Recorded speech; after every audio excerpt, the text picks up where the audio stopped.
a nation and the people on the move, keeping you up to date. Belmopan Weekly.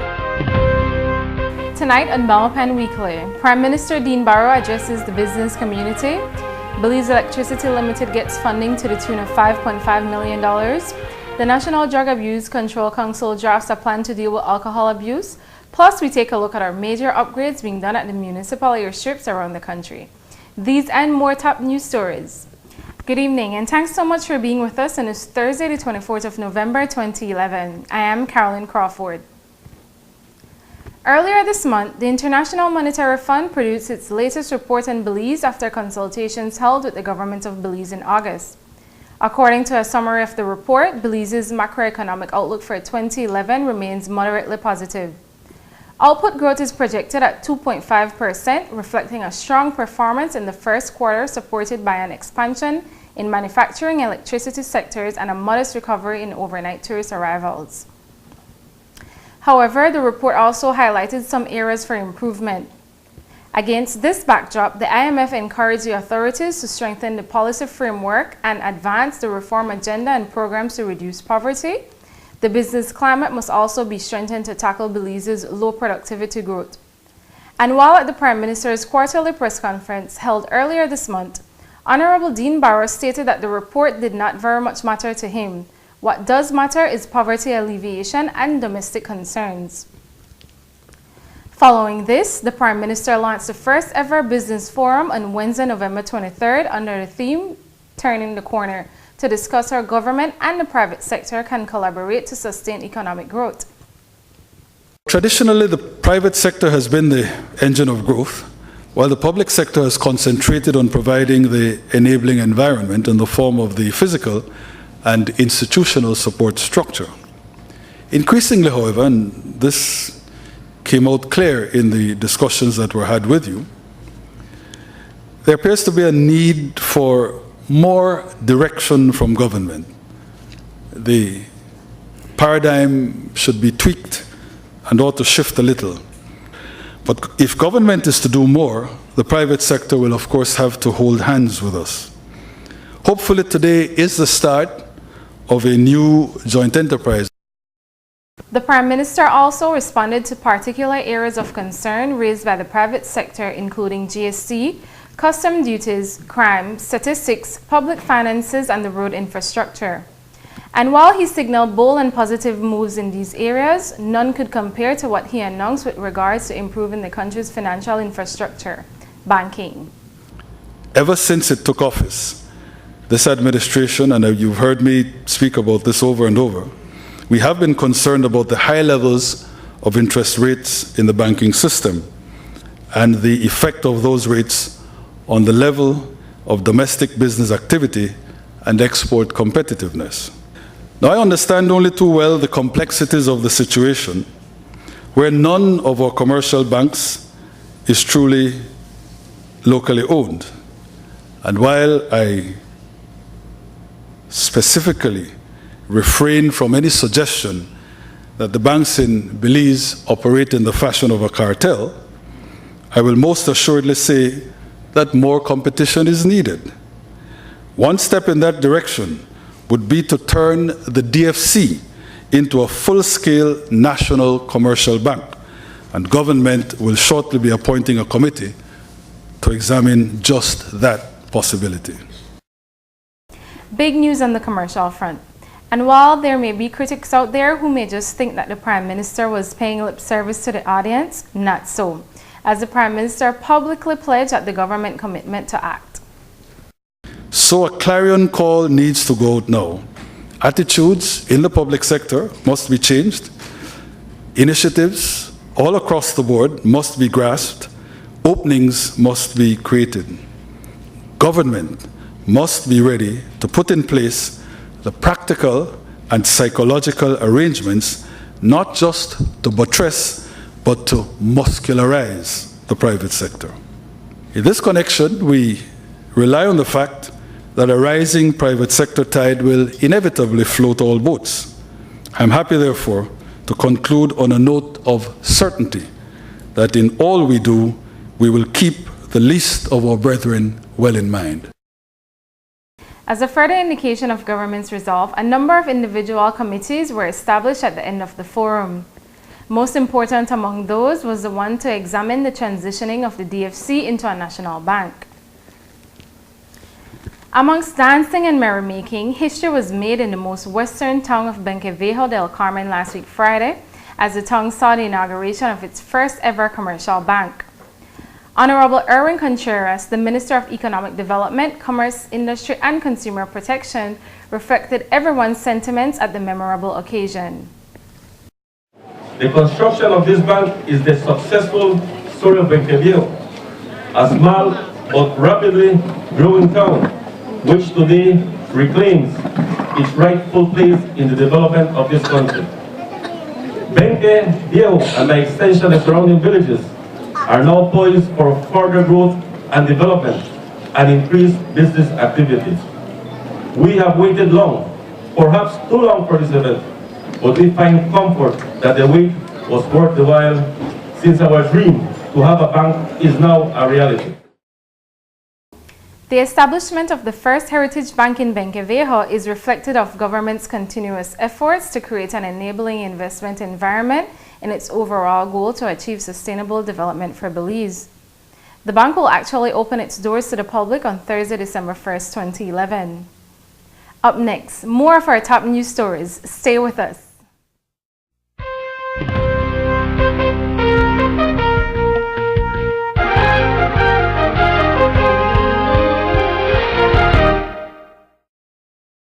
Every year, thousands of people travel to foreign countries because of a promise for a better life. Many times, however, the promise of better wages, a better job, and a better life for themselves and their families turns out to be a lie. They become victims of human trafficking. You could be a victim of trafficking if your employer or someone acting on his or her behalf is holding your passport, cedula, birth certificate, or other travel documents with or without your consent. Someone has tricked or forced you to leave your country. You are not told the truth about the kind of work you are doing. You are forced to work in order to pay off a loan debt. A stranger has paid for or helped you to get your visa. If you or someone you know is a victim of human trafficking, visit or call the Ministry of Human Development Office or the nearest police station. What if a disaster strikes without warning? What if life, as you know it, is completely turned on its head? What if everything familiar becomes anything but? Before a disaster turns your family's world upside down, it's up to you to be ready. Get a kit, make a plan, be informed today. Learn how at www.nemo.org.bz.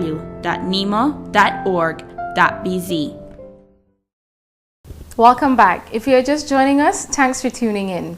More top news stories now. Several communities throughout the country will benefit from electricity supply within the next 2 years with the implementation of a tripartite venture between the European Union, the government of Belize, and Belize Electricity Limited. Belmopan Weekly's Rudy Aguilar has more. Since acquiring public utilities in the interest of Belizeans, the government of Belize has actively sought ways to expand and extend electricity as far and as wide as possible throughout our country. On Tuesday of this week, a giant step was taken to achieve just that, with the signing of a contract for a 5.5 million grant, which will serve to extend the national grid and provide safe and reliable electricity to 34 communities throughout Belize. But exactly how will this community? Jeffrey Locke, BEL's Chief Executive Officer, explains. You're talking about 34 communities, and what has happened is that over the years they have not been unable to get reliable electricity supply. So this is supply to those communities that affects quality of life. The next benefit it has is that it also spurs development in the communities. Have small businesses that could go into the communities because they have reliable electricity supply. Also, you find that wherever BEL goes, you have the other services, telephone and cable that follows. So it's not only the electricity supply, but the full utility package except for water. The project is a tripartite venture amongst the European Union, the government of Belize, and the Belize Electricity Limited. Under the agreement, the European Union will ensure that the project is implemented in accordance with the European Union guidelines, based on fairness and transparency. The European Union's representative, Mr. Cosimo Lamberti, explained the origins and terms of the grant. This grant is financed under what is called the ACP-EU Energy Facility 2.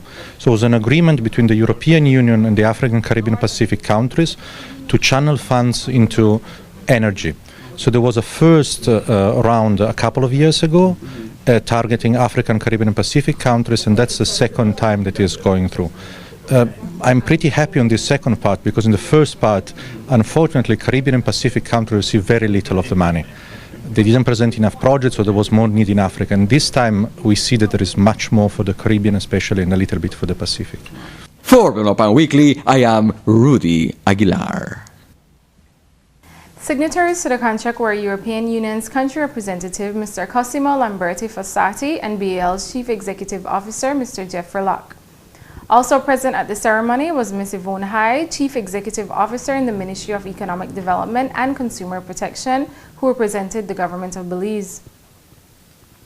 One of Belize's major social ills is no other than the abuse of alcohol consumption. Many of us refuse to accept that this is a problem in our homes and our society. The National Drug Abuse Control Council, under the guidance of the Ministry of Health, recognizes that this is a problem and has been in the trenches for years addressing the situation. In fact, it was under a UDP administration way back in 1988 that this program was initiated. It is now 2011 and is this government's political will to grab this bull by the horns.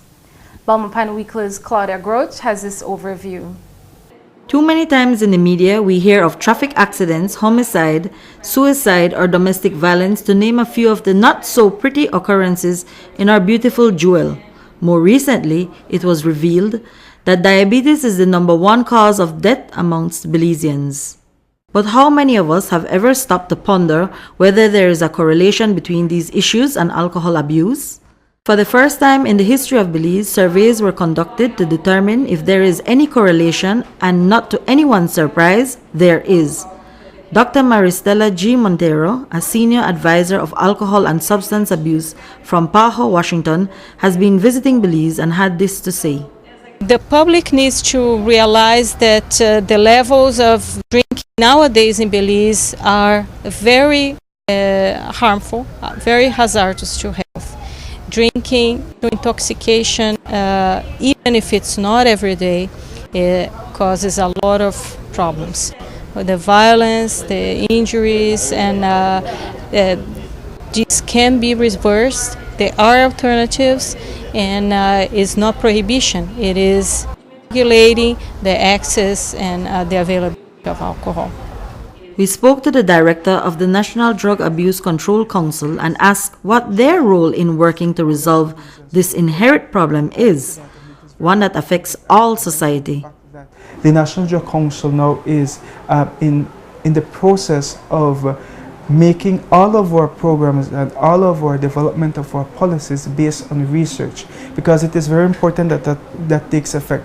Because before 2008, most of the programs that were done haphazardly, and we were investing in programs that might not have necessarily been able to achieve the objectives of the Drug Council. Therefore, now what we're doing through our Research and Information Office, we have designed an office specifically for that, to do research and information gathering. And it is up to this year, 2011, that we have developed a bank of information where we will be able to, where we have the data available in terms of how many addicts we have been seeing, how many addicts have been referred to rehabilitation and treatment centers, how many schools we have been going to impart drug prevention education programs, and so forth. Because we do understand that the problems, for example, in Corozal might not necessarily be the problems in Toledo. Through the support of PAHO and the World Health Organization, Belize is setting the tone regionally by being the first Caribbean country to sign on and participate in a specific research project known as Genesis. Dr. Maria Stella Montero talked about the report. The Genesis is called the acronym for Gender, Alcohol and Culture, an international study, was a global initiative that started when I was still working at the World Health Organization in Geneva to bring countries to use the same questionnaire, same methodology to ask questions about alcohol consumption and problems in men and women, with a special emphasis on domestic violence and intimate relationships. It revealed the levels of harmful drinking there exist, even though you still have some a good proportion of the population that doesn't drink at all, the adult population. Those who drink a lot. Through the initiatives of the National Drug Council, there are several programs and structures in place in every district of our country. There are NDAC coordinators in each district and all offices are open. The NDAC collaborates with the Ministry of Health, the Ministry of Education, other government departments, and several NGOs such as Alcoholics Anonymous Societies to address the issues of alcohol abuse and substance addictions. The NDAC plans to embark on initiatives such as edutainment and many others. As part of the new way forward of the National Drug Council, we have seen it necessary not to operate as a one island show. It is very important that we take into consideration that addiction is not the sole responsibility of the National Drug Council. It is a web, as I call it, because other sectors of society play a crucial role in the reduction of the demand of any kind of substance abuse. For Belmopan Weekly, I am Claudia Grouch. On Tuesday, the 22nd of November, many stakeholders, including the alcohol manufacturers, distributors, and salespersons, were invited to a workshop to develop the national alcohol policy, where there were presented baseline statistics on alcohol consumption and abuse. They were invited to join in the discussion and map the way forward to solve or streamline our approach to issues stemming from alcohol abuse or consumption. If you would like more information, you can contact the National Drug Abuse Control Council at 227-1121 or 227-1143. We'll be right back with more Belmopan Weekly in a moment. Don't go anywhere.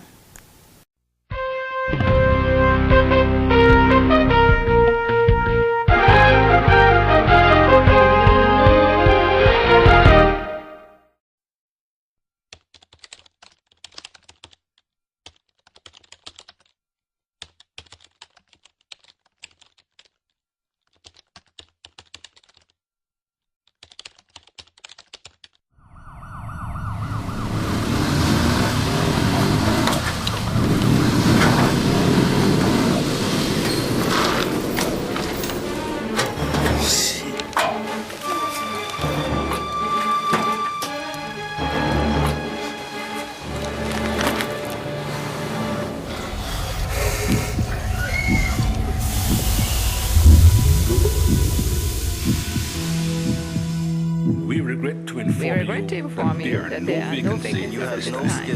You have no skills, education, you are not prepared. This position requires a high school diploma. We're not interested. Try again next month or We're not qualified. There are no job openings at this time.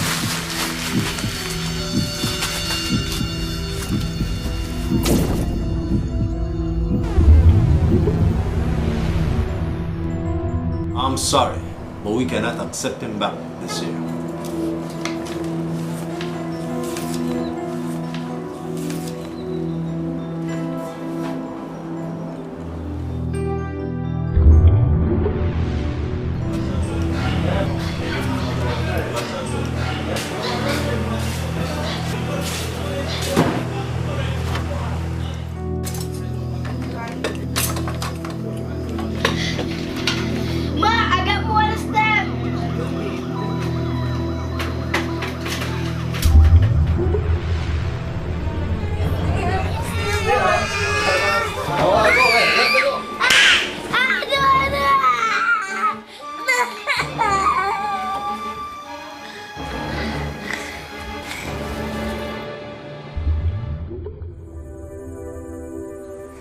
We are only as strong as the foundation we are built upon.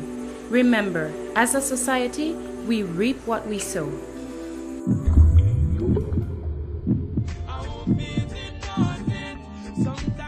However, it's never too late to engage our youths positively and support their dreams and aspirations. For more information on support services for families of children at risk of coming in conflict with the law, contact the Community Rehabilitation Department at 223-2716. This message is brought to you by the Community Rehabilitation Department, the National Committee for Families and Children, and UNICEF. The new Placentia Anglican Preschool was officially inaugurated on Wednesday, 23rd of November in Placentia Village in the Stand Creek District. Belmopan Weekly headed south for the opening ceremony. Dorian Pakeman has more. The Placentia Anglican Preschool began operating in the village's community center in 2009 with some 25 children between the ages of 3 and 5 years old. However, the community center lacked adequate space, which was shared on a monthly basis for animal clinics, various village meetings, and other events. The ceiling leaked when it rained, and there was no child-friendly outdoor play area. The new preschool building will enhance the children's educational environment and prepare them for primary school education. Studies show that early childhood education is key to improved performance in primary and subsequent schooling. In strengthening this critical area of education, the school, the government of Belize, and the community will contribute to the aim of improved quality of primary education, no doubt a key component of the government's poverty reduction strategy. Chairman of the Placentia Village Council, Charles Leslie, a graduate of St. John Anglican Primary School himself, spoke about what it meant to the children of the community to have this facility and stressed the importance of education at the primary level. It is very important that we continue the progress of education in this country, especially for these young kids, because these are the kids that's going to be sitting here making this speech. One of them will be the chairman, one of them will be the area representative, one of them might be even the Prime Minister of the country. The keynote speaker for the inauguration of the school, Honorable Melvin Holtz, Minister of Transportation in Nemo and Area Representative for Stand Creek West, praised the hard work and years of lobbying by area residents.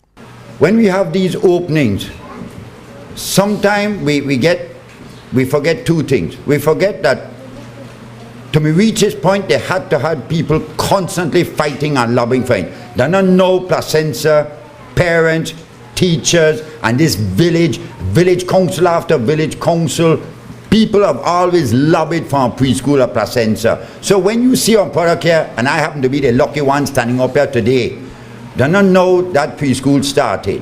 The bishops have asked for it, the schools have asked for it, the churches have asked for it. Minister Holtz, who is also a former student of St. John Anglican Primary School, further emphasized the importance of an education to the children and how crucial it is that they understand and do their part with the resources they are given. I am a former student of this school. I went to this school and I'm glad. You could imagine, that's what I tell you, and I'll get to you kids in a little while. You don't know what the world have in store for you. You don't know that, okay? Now kids, we can do it. The bishop can do all he wants, get the best teachers here for you. We could build all the schools and the classroom and have everything. It means nothing until you all understand how important it is to get an education. That is the tools. Without it, you cannot do anything. It will not happen. You will get left behind. You will be marginalized. You can't get no job, because if you need a job to open a gate at the my bus terminal, you need a standard 6 education. For Belmopan Weekly, I'm Dorian Pakeman. The project, which will benefit over 40 children, was implemented by the Social Investment Fund and financed by the Caribbean Development Bank through its Basic Needs Trust Fund 6 program at a total cost of $110,000. Since 2008, the Belize Airports Authority has undertaken a number of projects, both large and small, and sometimes their work goes unnoticed, but not anymore. Belmopan Weekly's Ada Herrera dropped by the office of Kenworth Tillett, the general manager for the Belize Airport Authority, where she found out about some major works. The Belize Airport Authority is a statutory body in the Ministry of Tourism, Civil Aviation and Culture. The board sets and implements policies and is responsible for the regulation that governs all aerodromes in Belize. Upon its appointment in 2008, this board started to develop a master plan for the upgrade of the entire system of aerodromes. For the past 30 years, no significant improvements had been made to Belize's municipal airstrips. Therefore, the condition of many of them was poor and potentially life-threatening. With the consideration and importance to the tourism industry and the safety and comfort of the local flying public, Belize Airport Authority saw it necessary to undertake this mammoth enterprise. Behind me is the John Grief Municipal Airstrip here in San Pedro, where major works are underway to enhance aesthetics and functionality, bringing it up to par with international standards. Mr. Kenworth Tillett took us on a tour of the airstrip in San Pedro and showed us what was being done. The old fence has been replaced with new chain link on one portion and concrete in another portion. The tarmac is being made ready in preparation for a new hot mix runway. The terminals of both Tropic and Maya Airlines have been renovated in conformity with Belize Airport Authority specification. This is also happening in other parts of the country, Mr. Tillett says. The Airport Authority is trying to the best of its ability to bring the entire airport system as much as possible up to international standards. Of course, these airports have been neglected for a while, and therefore it's a monumental task. We started back in 2008 by redoing the Corozal Municipal Airstrip at Ranchito. The following year, we redid the Dangriga Airport. Presently, we are in the process of bringing the San Pedro Municipal Airstrip up to scratch, and we are in negotiations, in the final negotiations for a loan to expand the Belize Municipal Airport in Belize City. That expansion will include doubling the current runway, new terminals, new taxiways, vehicular parking, and new office for the Belize Airport Authority. This airstrip will be the model and pride of Belize Airport Authority. The Belize Municipal Project will be the flagship of the Belize Airport Authority. He went on to explain that these rehabilitations of the municipal airports will not only benefit local commuters, but will contribute greatly to the tourism industry. The flying public, to whatever extent, the airport system is tied to our tourism dollar, and for us to distribute, to get tourists to visit the various areas, lots of them come on short trips, and for them to move about the country, lots of them have to fly. We also need people communicating with commuting within Belize City, between the country of Belize, need to use the airport system. So yes, all Belizeans benefit from a better airport system. So the next time you find yourself commuting to or from any one of our municipal airstrips, be sure to take note of the major upgrade implemented for your safety traveling pleasure. For Belmopan Weekly, I am Ida Herrera. This project is a collaboration between the Airports Authority and COSESNA. The Jan Saldivar football tournament will kick off this coming Sunday, the 27th of November 2011 at 10 a.m. This tournament has been ongoing for the last 3 years, with the Las Flores Football Club being the defending champions of 2010-2011.